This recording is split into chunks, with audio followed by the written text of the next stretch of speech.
It all looks so beautiful from up here, as if the outpost has just become one with nature. That's strange. What do you mean? The cables. The station is overgrown, but that doesn't tear out cables.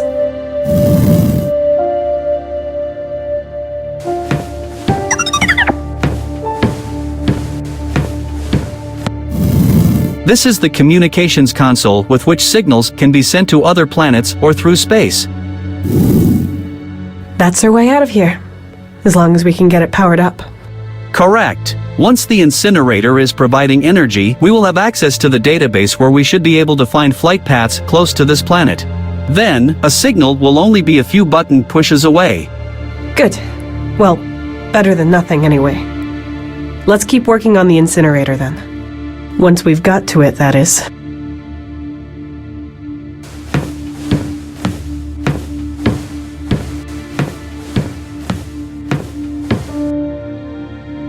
It says medical ward on the door. It's locked, and I can't see any way of moving it or reaching the mechanism.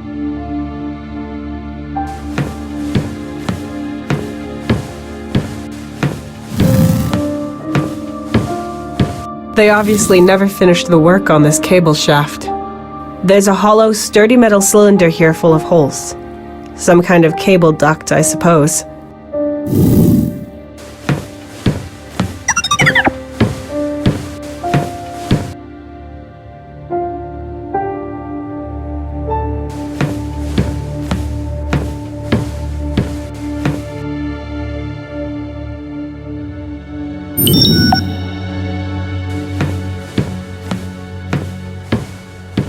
A metal bar was stuck in the door to keep it open. If I calculated this station's procedures and automatic systems correctly, then there are various, specific, manual steps executed by humans necessary to achieve this outcome. Usually, the security system would open this door.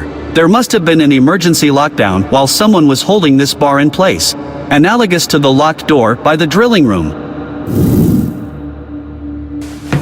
Oh, compared to the control room, this place is full of random assortments of outdated technology. Apart from this robot arm, nothing really belongs here, I think. In self-sustaining facilities, it is not unusual to adjust the equipment according to the given conditions, as long as the people in charge know what they are doing, or they have a core. I can imagine. There are some elements and materials written down here.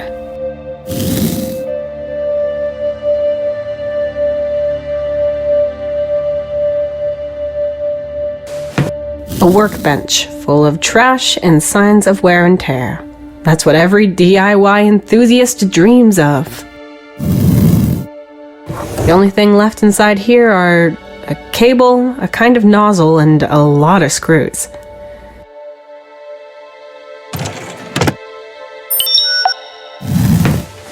This console won't help us without power.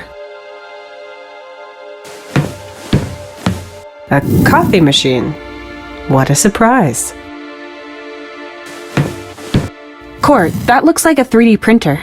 Correct. This machine can turn virtual models into reality by applying liquid synthetic materials and metals layer by layer and then hardening them. How do you know that? I remember I did some research into this topic. My long-term memory seems to be working at least. But it needs power.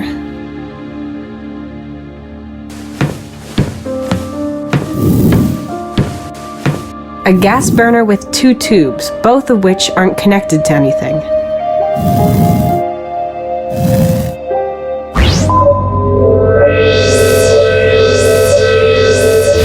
A multi-purpose room. It was originally meant as a storage room, but now it contains multiple computers and a kind of workshop area. There are wheels attached to the wall that can be used to move the robot. However, it still needs power in order to be extended. There is a sort of maintenance hatch in the floor here.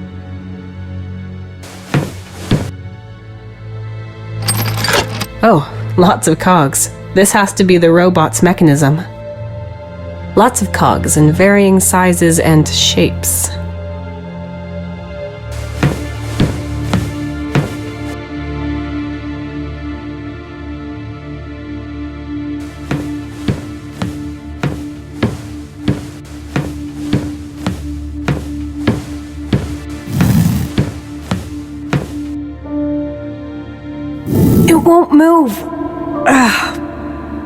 It's open just a crack.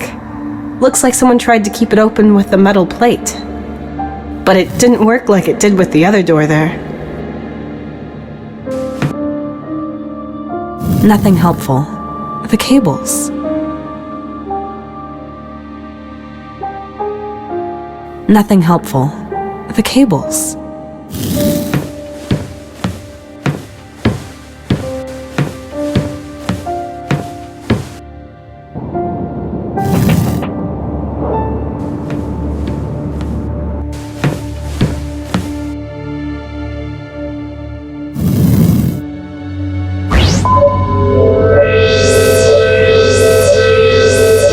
This is the door to the incinerator plant. I cannot detect any cracks or weaknesses. The door looks thicker than it is and only weighs about 400 kilograms. You should be able to operate it from the control room, if there was energy. I can't move it. It's held on by some screws.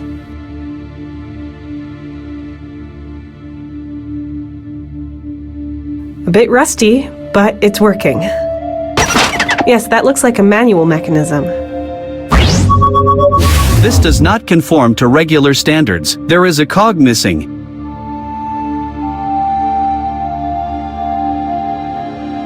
The mechanism to open the door. I'm going to have to turn the cogs manually. But I'll need a tool for that. The main cog has an attachment with 3 spokes.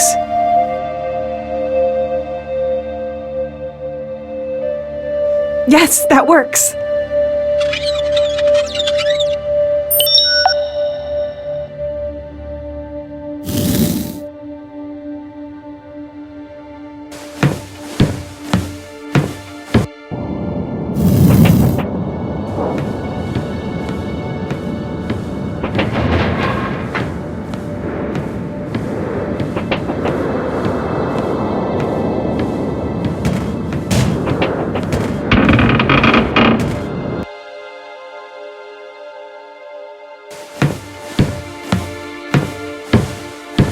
That might be useful. These barrels have been here for ages. I can't read what's inside them, they're too rusty. It should not be anything dangerous, otherwise these plants would not be growing here so abundantly. That is logical. I hope.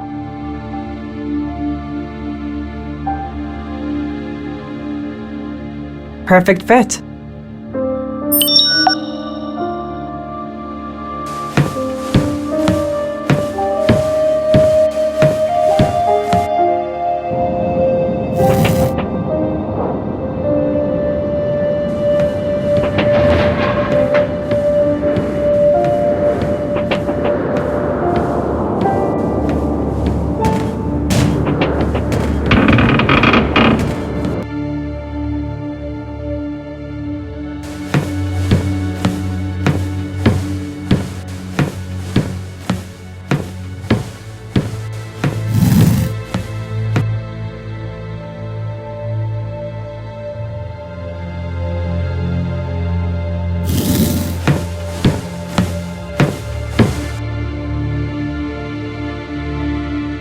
None of these cogs are the right size. Core, please analyze the rest of the mechanism and tell me if you can find a cog that's similar to this one.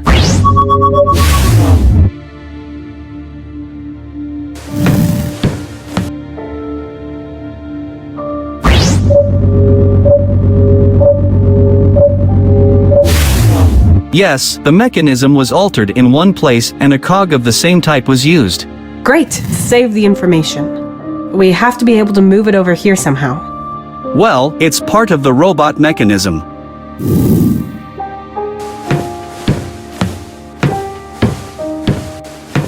The robot can be moved using these wheels, but only down here, even though it should be able to stretch upwards.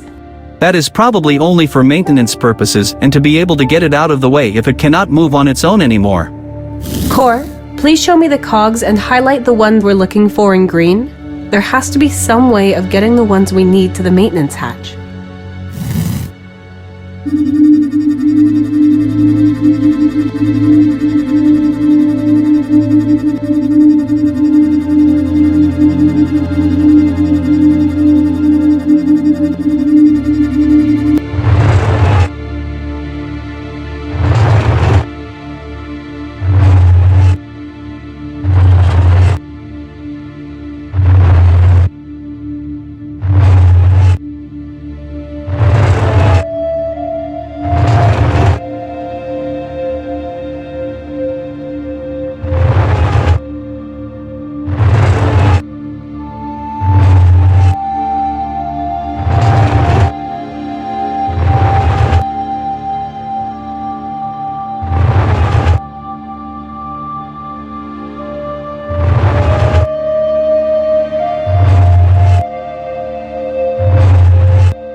I did it! The cog is sitting in the maintenance area and I can reach it.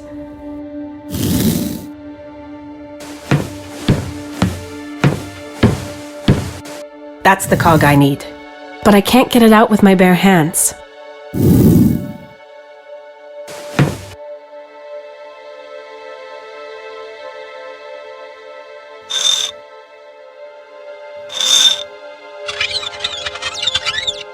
Yes! Got it.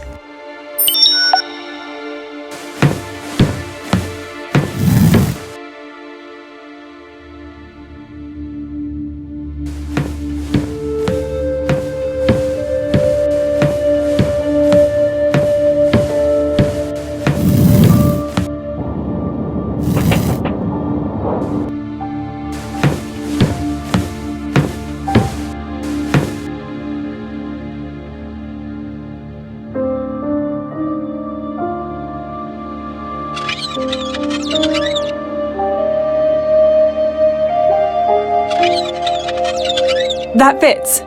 All the gears are in. To use the mechanism, all I have to do is crank the lower cog with some kind of tool.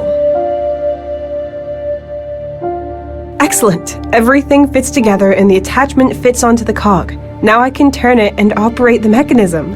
I have the tools and the mechanism is repaired. Let's give it a try.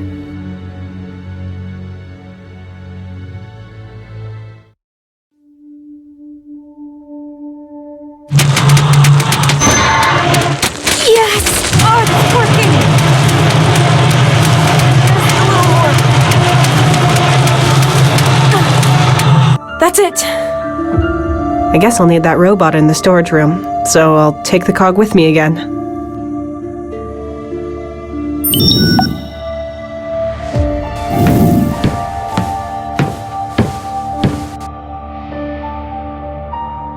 Wow, this facility is huge. Is this the garbage incineration? Correct.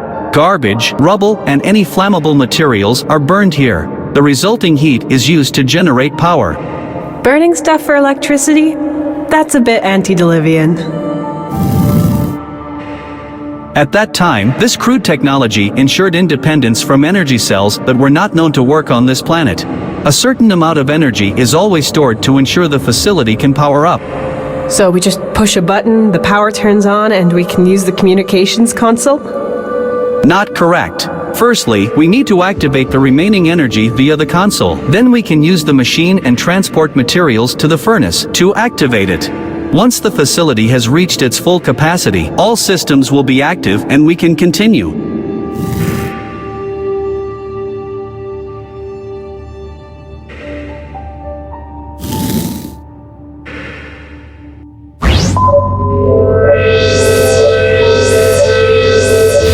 This is the incinerator for garbage, flora, and anything else. It is the outpost's main power source.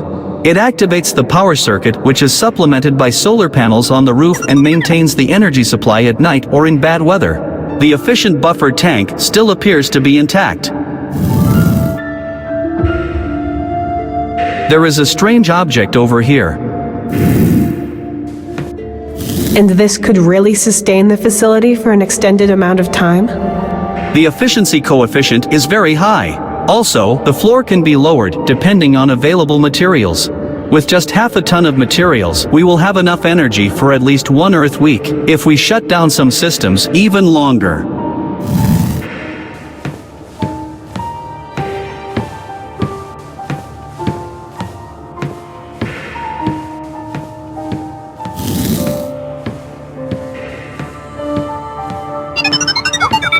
Oh boy, that's a lot of buttons and levers.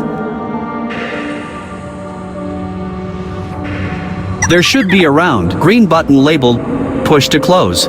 Here it is. Push it. Very good. The remaining energy is powering the console. I have also gained access to the console. Scanning manual. You're a fast reader, right? Yes, done. By pressing here, you will enable the use of the remaining energy for the machines in this room.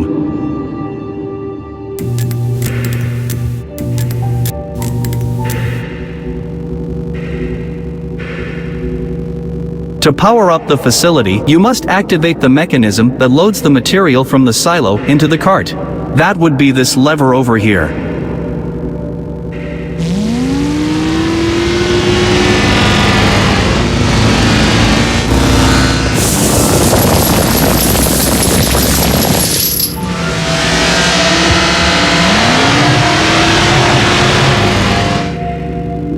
Beauty.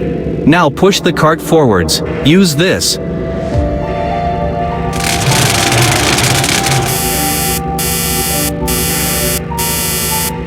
Nothing happened. And it didn't sound too good either. Next is the crane. You can open and move it at this desk here.